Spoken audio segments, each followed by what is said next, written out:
Salut à tous, c'est Henri et je vous invite dans ma bibliothèque aujourd'hui, comme proposé par notre ami Ludo. Alors je vais essayer de faire court, mais évidemment j'ai eu du mal à respecter la consigne des quelques livres. J'ai juste découpé, on va dire, mon parcours en plusieurs tops de livres. Et je commence par un livre qui a une saveur particulière, qui est mon tout premier livre, qui était Passer l'éponge d'Henri Mayol. Alors, ce qui est amusant, c'est qu'en fait, ce livre-là, quand je l'ai présenté d'ailleurs à Henri Mayol pour lui demander une dédicace, preuve à l'appui, il m'a dit ce n'est pas un original. Et là, j'étais un peu ennuyé puisque je l'ai acheté en boutique. Mais bon, il a été très sympa et pour le coup, ça m'a fait plaisir d'avoir la dédicace par l'auteur de mon tout premier livre. Donc, quand j'ai commencé la magie, quand j'avais 14 ou 15 ans, je crois.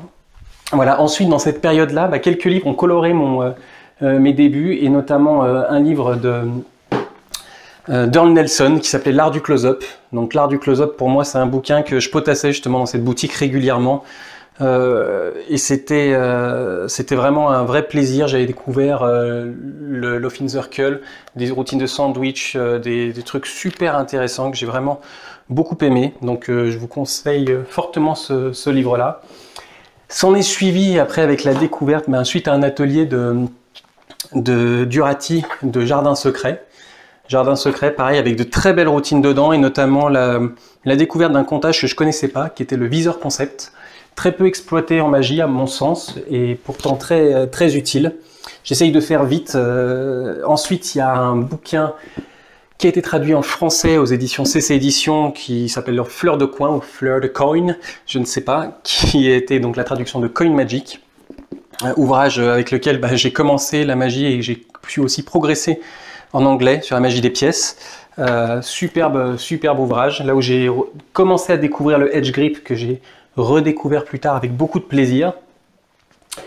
Des indispensables, on va dire, pour moi, magie et mise en scène, qui à l'époque étaient les ouvrages un peu, je vais dire, théoriques qu'on m'avait proposés, et que j'ai trouvé extrêmement intéressants aussi, sur la façon d'approcher un spectacle. Que j'ai lu en parallèle à l'époque avec les Magies pour rire de Durati, qui sont aussi de superbes ouvrages dans ce domaine-là.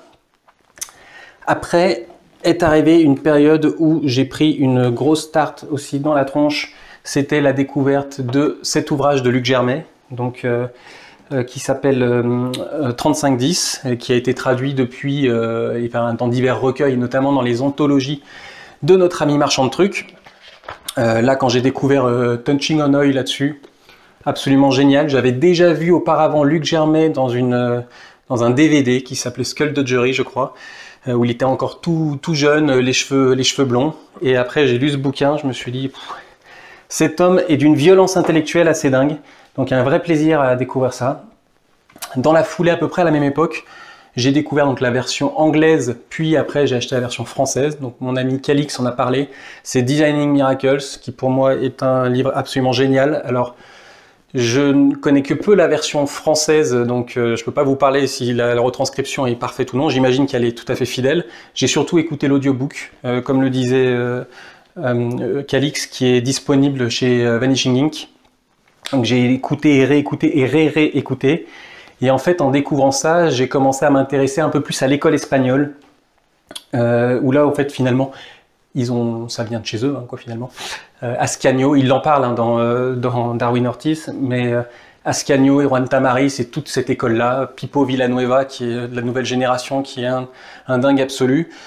J'ai pris de Tamariz uniquement, on va dire, le dernier, qui est l'Arc-en-Ciel magique, avec une introduction qui est un peu lunaire, mais qui finalement est assez en ligne avec ce que propose Tamariz, une personne adorable au demeurant que j'ai eu la chance de rencontrer, qui partage avec plaisir, c'est incroyable, et puis c'est un penseur de la magie. C'est quand on discute avec lui, c'est comme si, j'aime bien ce parallèle, même s'ils se sont peut-être jamais rencontrés, c'est comme si Paul McCartney vous parlait de son expérience lorsqu'il discutait avec John Lennon et Elvis Presley et peut-être Michael Jackson. Et en fait, c'est lui qui nous en parle parce qu'il l'a vécu. Donc il nous parle d'anecdotes avec Larry Jennings, avec Dave Vernon qui discutait au Magic Castle. Incroyable. Donc tout ce qui est de la littérature autour de Juan Tamariz et de l'école espagnole, je vous le conseille les yeux fermés, avec toute l'étude autour du chapelet notamment.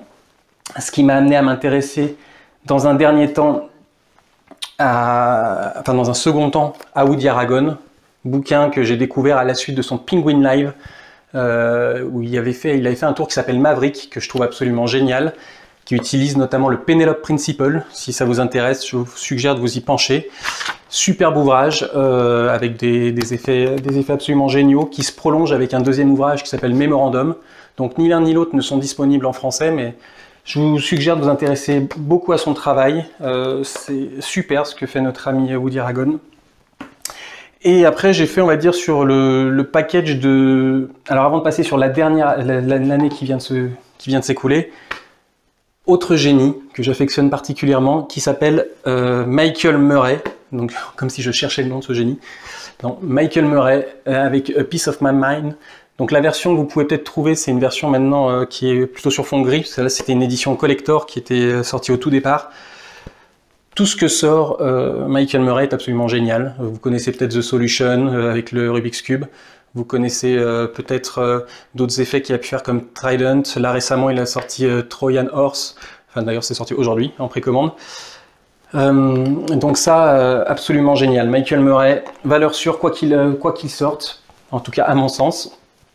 Et dans les derniers achats de l'année qui ont été des vrais plaisirs et des vraies découvertes, je vous dirais ce livre-là, qui était notre ami Antoine Salambier qui a sorti Arcane System.